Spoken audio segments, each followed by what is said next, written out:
Dear aspirants, ఈ వీడియోలో central government కేంద్ర ప్రభుత్వం నుంచి క్వశ్చన్ నెంబర్ 201 నుంచి 221 వరకు చూద్దాం.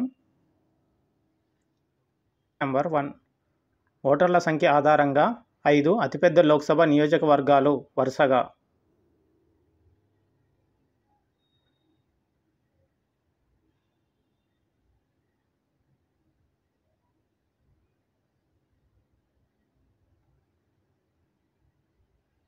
ఆన్సర్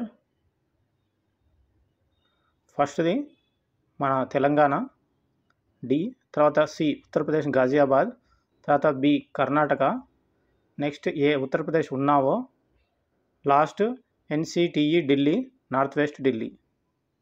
అంటే ఆన్సర్ డిసిబిఏఈ. ఈ క్రింది వాటిలో ద్రవ్య బిల్లుకు సంబంధించి ఏది సరైనది కాదు?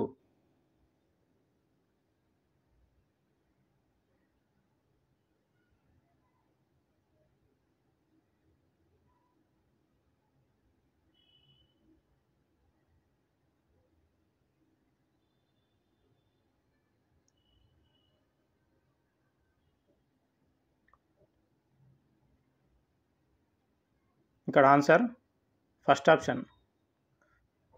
పార్లమెంట్లో ఏ సభలో అయినా ద్రవ్య బిల్లును ప్రవేశపెట్టవచ్చు అన్నది కదా, ఇది రాంగ్. ద్రవ్య బిల్లును ఎప్పుడైనా లోక్సభలో మాత్రమే ప్రవేశపెట్టాలి. కరెక్ట్ ఆప్షన్స్: ద్రవ్య బిల్లు అవునా కాదా అని నిర్ణయించే తుది అధికారం లోక్సభ స్పీకర్దే. నెక్స్ట్, లోక్సభ ఆమోదించిన ద్రవ్య బిల్లును రాజ్యసభ 14 రోజులలోగా పరిశీలనకు తిరిగి పంపాలి. నెక్స్ట్, ద్రవ్య బిల్లును పరిశీలించే నిమిత్తం రాష్ట్రపతి తిరిగి లోక్సభకు ద్రవ్య బిల్లును పంపకూడదు. నెక్స్ట్, ద్రవ్య బిల్లుపై రాజ్యసభ కంటే లోక్సభకు ఎక్కువ అధికారాలు ఉన్నాయి.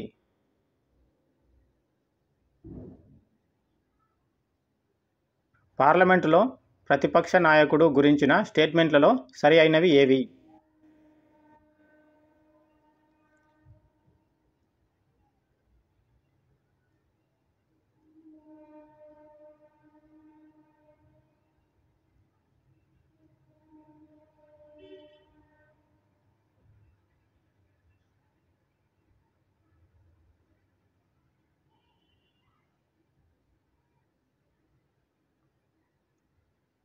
ఆన్సర్ ఇందులో సరైనవి ఏ, బి, సి, ఈ.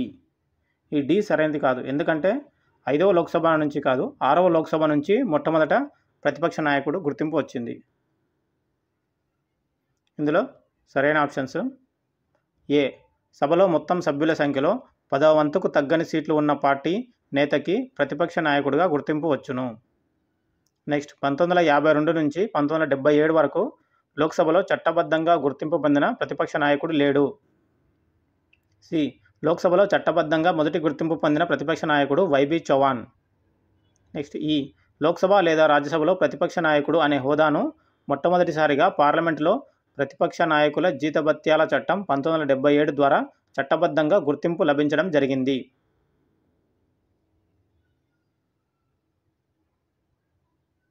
అవిశ్వాస తీర్మానం, నో కాన్ఫిడెన్స్ మోషన్ సంబంధించి సరికాని స్టేట్మెంట్ ఏది?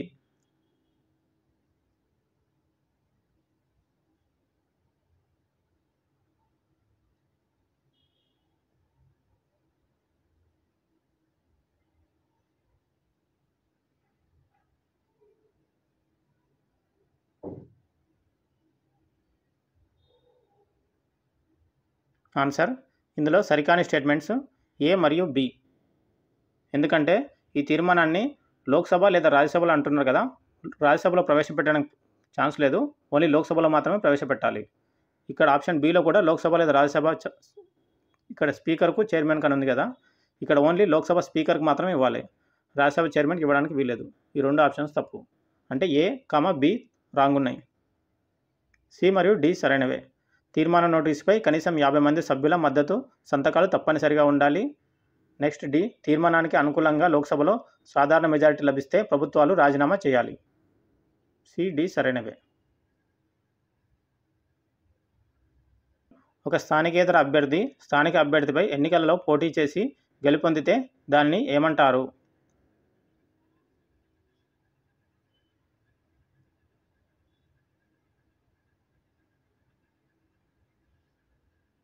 ఆన్సర్ కార్పెట్ బెగ్గర్ అంటారు. ఆప్షన్ 2.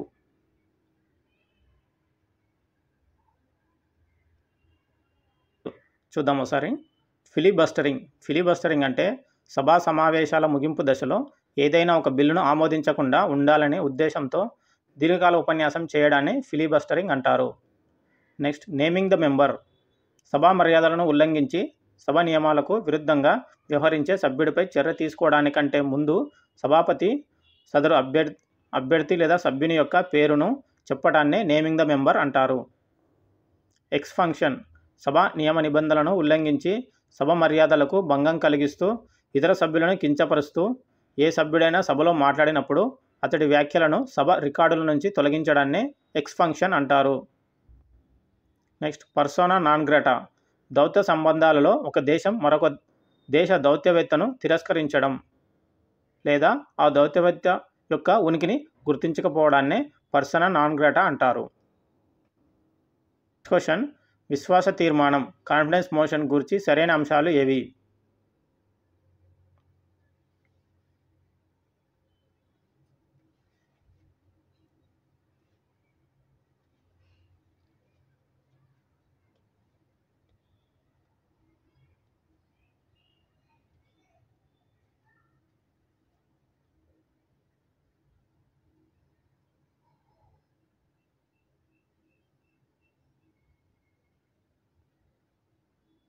ఓకే, ఆన్సర్ ఇందులో సరైనవి ఏ, బి, సి, ఈ మాత్రమే సరైనవి. ఎందుకంటే డి ఎందుకు సరికాదంటే విశ్వాస తీర్మానం ద్వారా పదవి కోల్పోయిన రెండో ప్రధాని మొరార్జీ దేశాయ్ కాదు, హెచ్డి దేవగౌడ.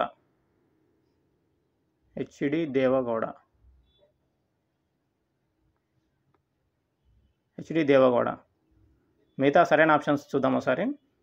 విశ్వాస తీర్మానాన్ని లోక్సభలో మాత్రమే ప్రధానమంత్రి ప్రవేశపెట్టాలి. బి, విశ్వాస తీర్మానానికి అనుకూలంగా లోక్సభలో సాధారణ మెజారిటీ రాకపోతే ప్రభుత్వాలు రాజీనామా చేయాలి. నెక్స్ట్, విశ్వాస తీర్మానం ద్వారా పదవి కోల్పోయిన మొట్టమొదటి ప్రధాని విశ్వనాథ్ ప్రతాప్ సింగ్ అంటే విపి సింగ్. నెక్స్ట్, విశ్వాస తీర్మానం ద్వారా ఒక ఓటు తేడాతో పదవి కోల్పోయిన ప్రధానమంత్రి అటల్ బిహారీ వాజ్పేయి. ఎప్పుడంటే 1999. ఇది 12వ లోక్సభ కాలంలో.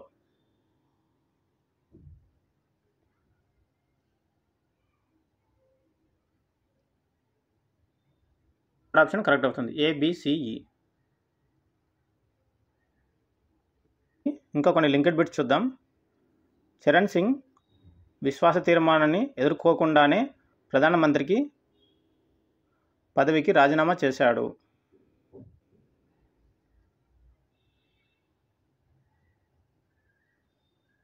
తీర్మానాన్ని ఎదుర్కోకుండానే ప్రధానమంత్రి పదవికి రాజీనామా చేసిన మొదటి వ్యక్తి చరణ్ సింగ్.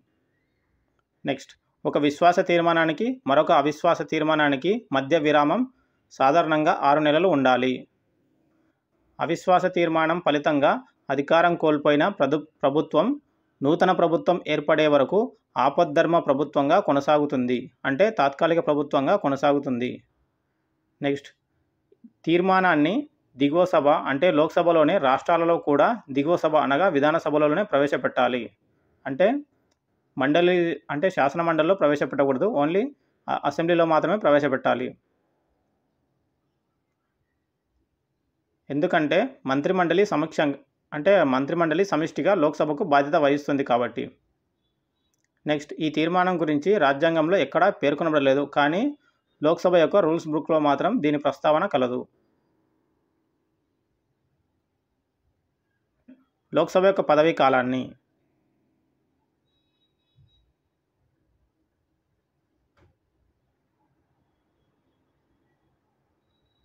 ఆన్సర్ ఇక్కడ లోక్సభ యొక్క పదవీ కాలాన్ని అత్యవసర పరిస్థితి కాలంలో 1 సంవత్సరం పాటు పొడిగించవచ్చు, అనగా ఆప్షన్ 3. ధన్యవాద తీర్మానం మోషన్ ఆఫ్ థ్యాంక్స్కి సంబంధించి వ్యాఖ్యలను పరిశీలించండి. ఈ పై వ్యాఖ్యలలో సరైనవి ఏవి?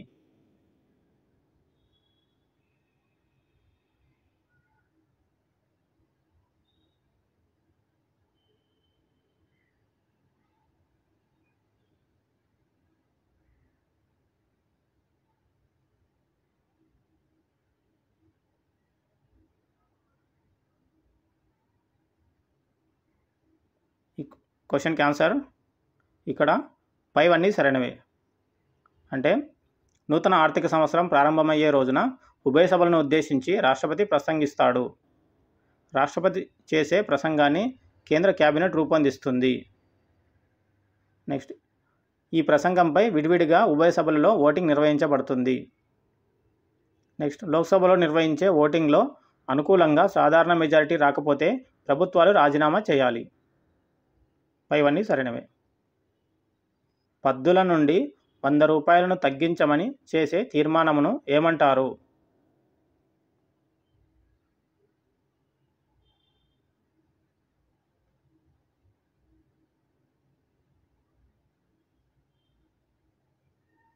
ఆన్సర్ నామమాత్రపు కోత తీర్మానం. తీర్మానాల గురించి ఎక్స్ప్లెనేషన్. ఇవి 3 రకాలు. 1 విధాన కోత తీర్మానం, 2 ఆర్థిక కోత తీర్మానం, 3 నామమాత్రపు కోత తీర్మానం. ఫస్ట్ది విధాన కోత తీర్మానం, పాలసీ కట్ మోషన్. పద్దుల నుండి కోరిన మొత్తాన్ని ₹1 తగ్గించవలసిందిగా చేసే తీర్మానాన్నే విధాన కోత తీర్మానం అంటారు. ప్రభుత్వం యొక్క విధానాన్ని వ్యతిరేకించడమే దీని యొక్క ప్రధాన ఉద్దేశము. నెక్స్ట్, ఆర్థిక కోత తీర్మానం, ఎకానమీ కట్ మోషన్. పద్దుల నుండి నిర్ణీత మొత్తాన్ని తగ్గించడానికి ఉద్దేశించినదే ఆర్థిక కోత. ప్రభుత్వ దుబారాను ఎత్తిచూపడం ఈ కోత తీర్మానం ప్రధాన ఉద్దేశం. నెక్స్ట్, నామమాత్రపు కోత తీర్మానం, టోకెన్ కట్ మోషన్. పద్దుల నుండి ₹100 తగ్గించమని చేసే తీర్మానమే నామమాత్రపు కోత తీర్మానం. బడ్జెట్లో ప్రభుత్వం విస్మరించిన ప్రత్యేక అంశాన్ని ఎత్తిచూపడం ఈ తీర్మానం యొక్క ఉద్దేశం. కోత తీర్మానాలను సభలో ప్రవేశపెట్టుటకు సభాపతి అనుమతి అవసరం. సాధారణంగా కోత తీర్మానాలు ప్రతిపక్ష పార్టీలచే ప్రవేశపెట్టబడతాయి. కోత తీర్మానాలు లోక్సభచే ఆమోదించబడితే ప్రభుత్వం రాజీనామా చేయాల్సి ఉంటుంది.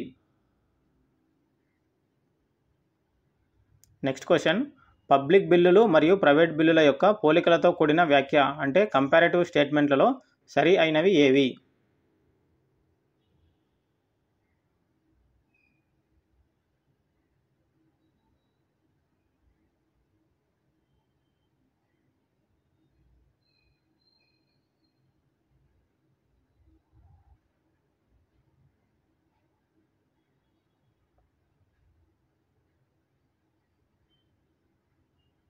ఆన్సర్ ఇందులో సరి అయినవి ఏ మరియు సి.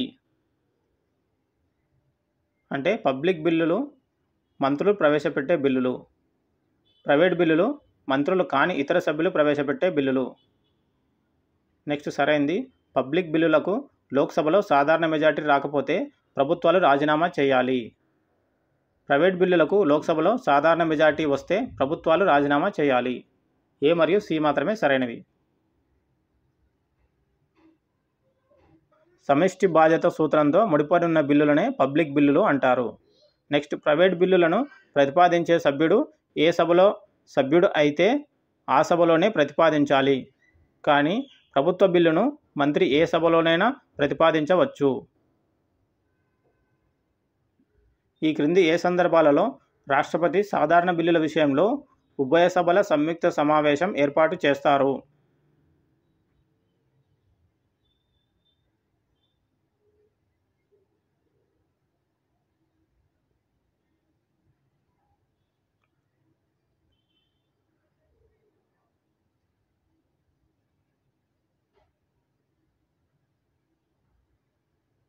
ఆన్సర్ అన్ని సందర్భాల్లో, అంటే ఏ, బి, సి 3 సందర్భాలలో. అనగా ఒక సాధారణ బిల్లును ఒక సభ ఆమోదించి రెండవ సభ తిరస్కరించినప్పుడు. నెక్స్ట్, ఒక సాధారణ బిల్లులో ప్రతిపాదించిన సవరణల విషయంలో రెండవ సభ అంటే 2 సభల మధ్య అంగీకారం కుదరనప్పుడు. అంటే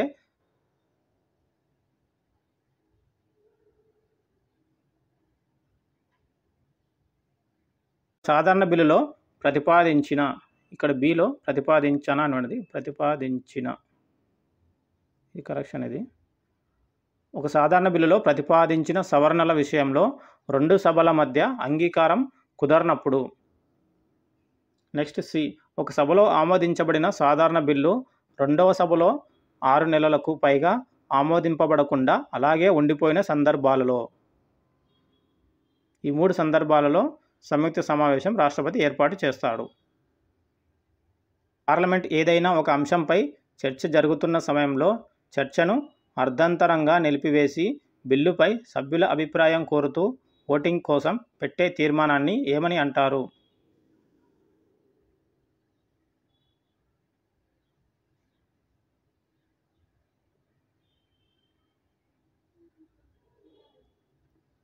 ఆన్సర్ సమాపక తీర్మానం అంటారు. ఆప్షన్ 1.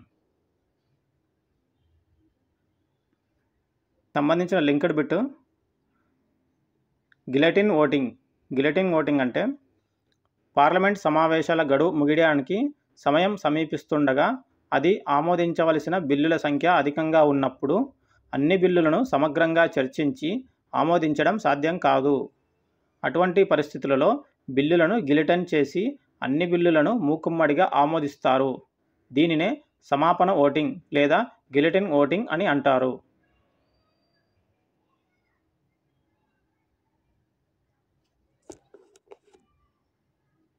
ఏ విధానంలో ముఖ్యమైన క్లాజులని చర్చించడం జరుగుతుంది? మధ్యలో ప్రాముఖ్యం లేని క్లాజులను వదిలివేయడం జరుగుతుంది. తద్వారా తీర్మానాన్ని ఆమోదించడం జరుగుతుంది.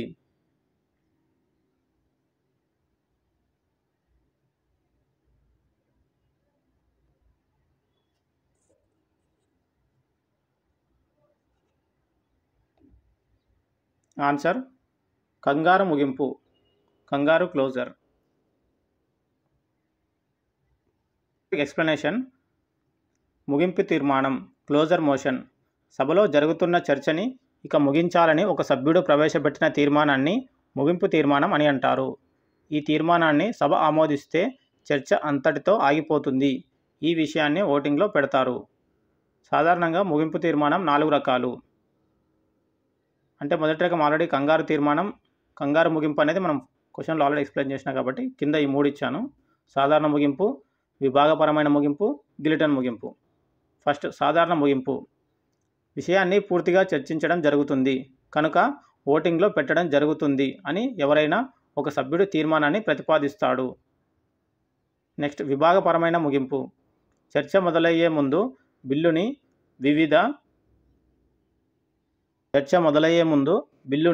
వివిధ క్లాజులుగా చేయడం జరుగుతుంది. ప్రతి భాగాన్ని చర్చించడం, చివరికి అన్నిటిని కలిపి ఓటింగ్లో పెట్టడం జరుగుతుంది. నెక్స్ట్ గిలెటిన్ ముగింపు, గిలెటిన్ క్లోజర్. ఈ పద్ధతిలో బిల్లులో చర్చించిన విషయంతో పాటు చర్చింపబడని క్లాజులను కూడా చేర్చి దాన్ని ఆమోదించడం జరుగుతుంది. సాధారణంగా బిల్లుకి కావలసిన చర్చాకాలం ముగిసినప్పుడు ఈ విధంగా చేస్తారు. ఈ క్రింది స్టేట్మెంట్లో సరి అయినవి.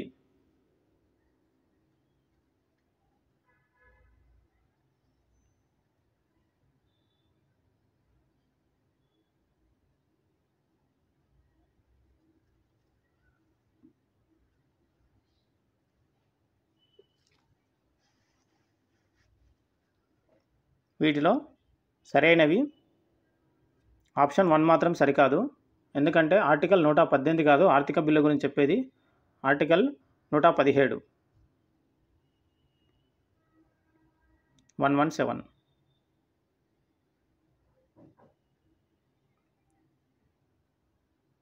ఇందులో సరైన ఆప్షన్స్ 1 అంటే బి, ప్రభుత్వ ఆదాయం మరియు వ్యయానికి సంబంధించిన ప్రస్తావన ఉన్న బిల్లులను ఆర్థిక బిల్లులు అంటారు. సి, ఆర్థిక బిల్లులను మొదటి తరగతి ఆర్థిక బిల్లు అంటే కేటగిరీ ఏ మరియు 2వ తరగతి ఆర్థిక బిల్లు కేటగిరీ బిలుగా వర్గీకరించారు.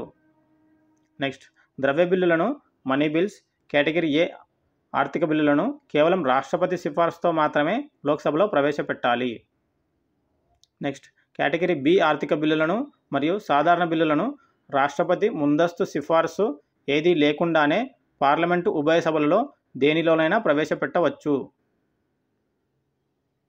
ఆన్సర్ BCDE అంటే 4th ఆప్షన్.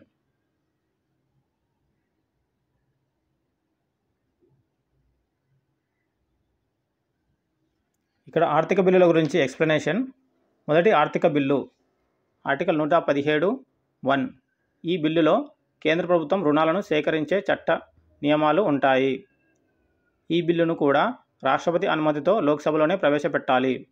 అయితే లోక్సభలో ఆమోదం పొంది రాజ్యసభలో ఓటింగ్కు వచ్చినప్పుడు అది సాధారణ బిల్లుగానే పరిగణింపబడి రాజ్యసభ పూర్తి అధికారాలను కలిగి ఉంటుంది.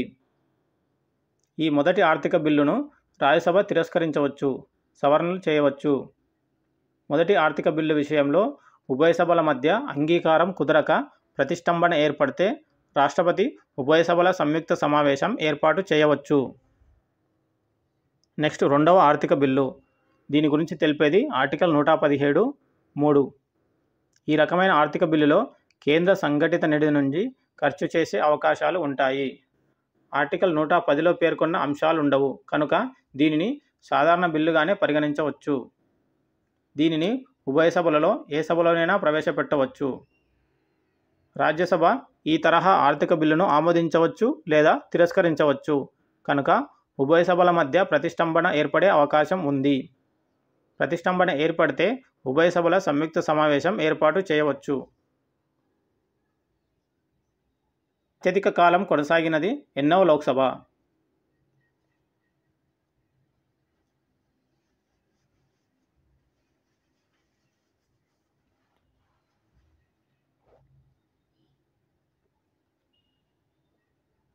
ఆన్సర్ 5వ లోక్సభ. ఎక్స్ప్లెనేషన్ 5వ లోక్సభ కాలం 1971 సంవత్సరం నుంచి 1977 వరకు. మామూలు కన్నా ఒక సంవత్సరం ఎక్కువగా ప్రభుత్వం అధికారంలో కొనసాగింది. అంటే ఈ పీరియడ్లో అప్పుడు ఇందిరాగాంధీ ఉంది. ఓకే.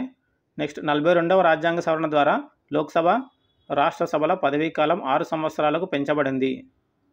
అంటే కేంద్రంలో లోక్సభ మరియు రాష్ట్రాల్లో రాష్ట్ర శాసనసభల యొక్క పదవీ కాలం 5 సంవత్సరాలు కాకుండా 6 సంవత్సరాలు పెంచడం జరిగింది. నెక్స్ట్ అత్యధిక రాజ్యాంగ సవరణలు అనగా 19 సవరణలు అనగా 24 నుండి 42 వరకు ఈ కాలంలో ఆమోదించబడ్డాయి. సుప్రీంకోర్టు మరియు హైకోర్టు అధికారాలను కూడా ఈ కాలంలో తగ్గించడం జరిగింది. ఇక్కడ అధికారులను కాదు, అధికారాలను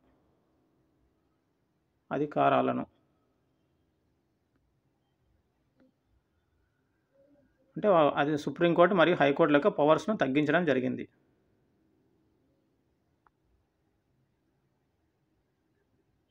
లోక్సభా కాలంలో దేశంలో మొదటిసారిగా కాంగ్రెసేతర ప్రభుత్వం ఏర్పడింది. కాంగ్రెసేతర ప్రభుత్వం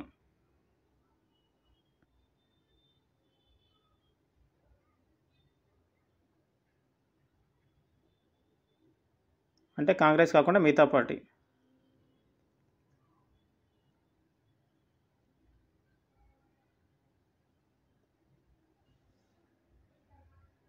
ఆన్సర్ 6వ లోక్సభ కాలంలో. అప్పుడు మొరార్జీ దేశాయ్ ప్రధానమంత్రి అవుతాడు, జనతా పార్టీ.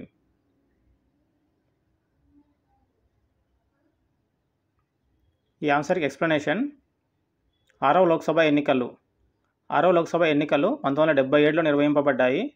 అప్పుడు ప్రధాన లోక్సభ యొక్క ప్రతిపక్ష పార్టీ కాంగ్రెస్ పార్టీ. 6వ లోక్సభ కాలం 1977 నుంచి 1980 వరకు కొనసాగింది. దేశ ఎన్నికల చరిత్రలో కాంగ్రెస్ పార్టీ అంటే ఇందిరాగాంధీ, సంజయ్ గాంధీ నేతృత్వంలో ఘోరంగా ఓడిపోయింది.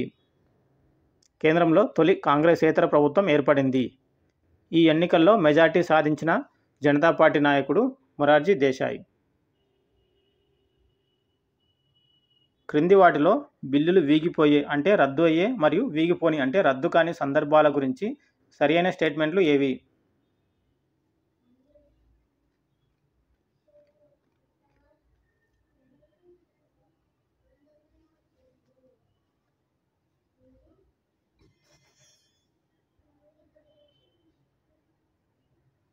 ఆన్సర్ పై అన్ని సందర్భాల్లో అంటే పైవన్నీ సరైనవే.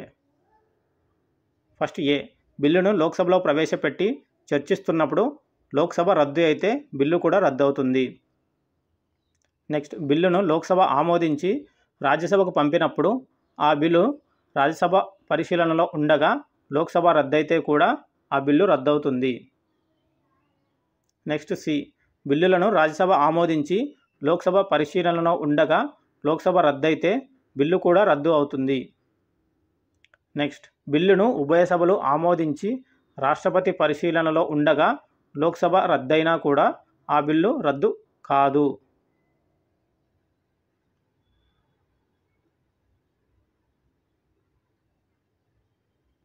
లింక్డ్ బిట్స్ ఇది కూడా గుర్తుంచుకోండి.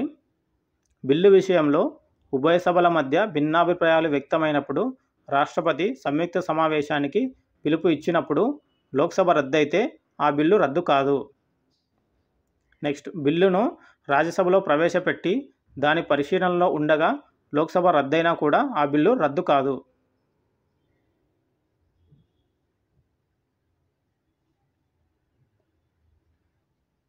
నెక్స్ట్ క్వశ్చన్, ప్రశ్నోత్తరాల సమయం క్వశ్చన్ హవర్ గురించి కింది వాక్యాల్లో సరి అయినవి ఏవి?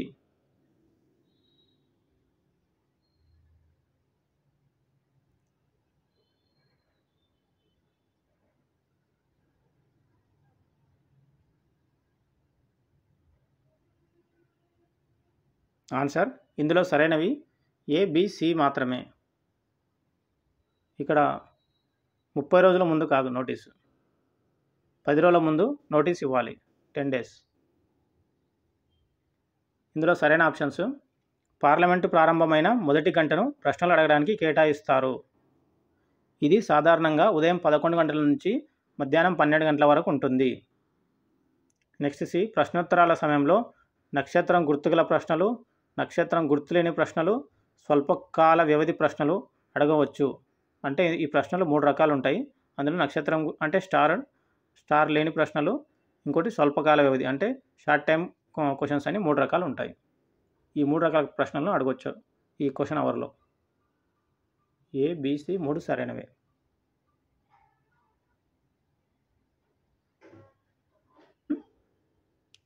ఇది కొద్దిగా లెంతీ ఉంది. మీరు వీడియో పాజ్ చేసి ఈ మొత్తం ఒకసారి చదువుకోండి. వీడియో లెంత్ ఎక్కువైపోతుంది. నక్షత్రం గల ప్రశ్నలు, నక్షత్రం లేని ప్రశ్నలు, స్వల్పకాల వ్యవధి ప్రశ్నలు. నెక్స్ట్ క్వశ్చన్, దేని ద్వారా న్యాయస్థానాలు ఒక విషయం యొక్క న్యాయబద్ధతను పరిశీలించడానికి అవకాశం ఉంటుంది?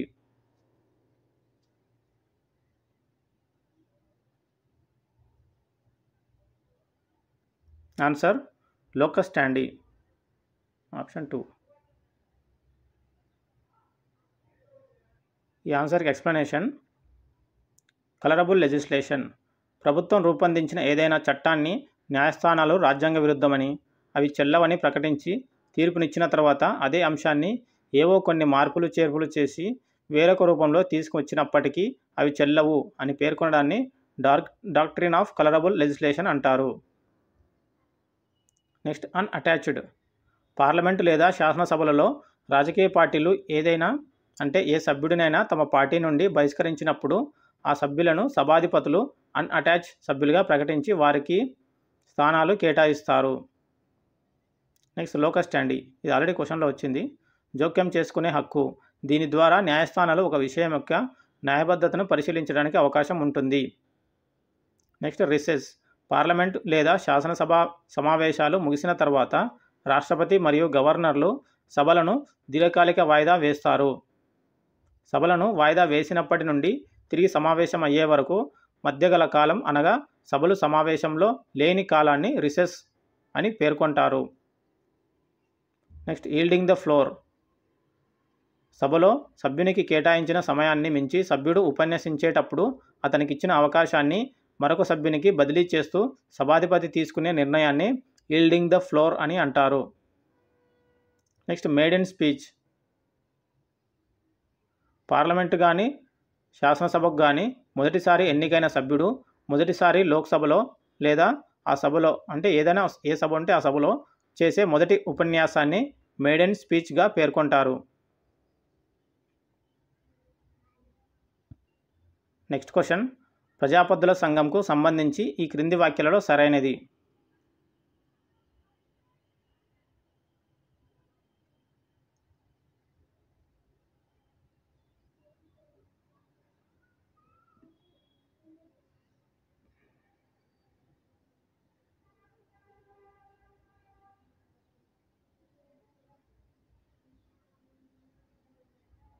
ఆన్సర్, ఇందులో సరైన వాక్యాలు ఏ, సి, డి మాత్రమే. బి సరికాదు. ఇది కాగ్ ఆడిట్ నివేదికను పరీక్షించును. ఇది కొన్ని వినియమాల్లో ఆర్థిక ఔచిత్య సూత్ర పరిశీలనకు చేకూర్చును. Next D. ఈ సంఘం విభజనేతర రీతిలో విధులను నిర్వహిస్తుంది. ఏ, సి, డి మాత్రమే. అంటే option 4. Last question. Best parliamentarian award అందుకున్న మొదటి వ్యక్తి ఎవరు?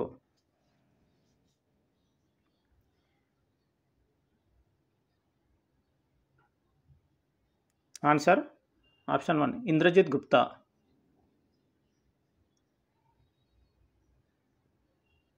ఈ ఆన్సర్కి ఎక్స్ప్లెనేషన్. ఈ అవార్డులను అనగా బెస్ట్ పార్లమెంటేరియన్ అవార్డులను ఇండియన్ పార్లమెంటరీ గ్రూప్ అందిస్తుంది. ఈ గ్రూపుకి చైర్మన్ లోక్సభ స్పీకర్. ఈ అవార్డులను 1991 నుంచి 1996 అనగా 10వ లోక్సభ నుంచి ఎంపిక చేస్తున్నారు. ఈ అవార్డులను 1995లో అప్పటి లోక్సభ స్పీకర్ శివరాజ్ పాటిల్ ప్రారంభించారు. ఈ అవార్డులను మాజీ కేంద్ర మంత్రి గోవింద్ వల్లభ్ పంత్ పేరు మీదుగా అందిస్తున్నారు. ఇప్పటి వరకు బెస్ట్ పార్లమెంటేరియన్ అవార్డ్స్ను పొందినవారు.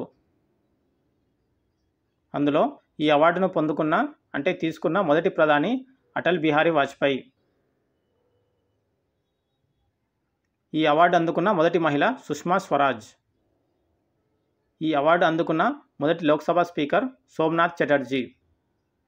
ఈ అవార్డు అందుకున్న మొదటి మరియు ఏకైక రాష్ట్రపతి ప్రణబ్ ముఖర్జీ. లాస్ట్, ఈ అవార్డు అందుకున్న మొదటి తెలుగు వ్యక్తి జైపాల్ రెడ్డి.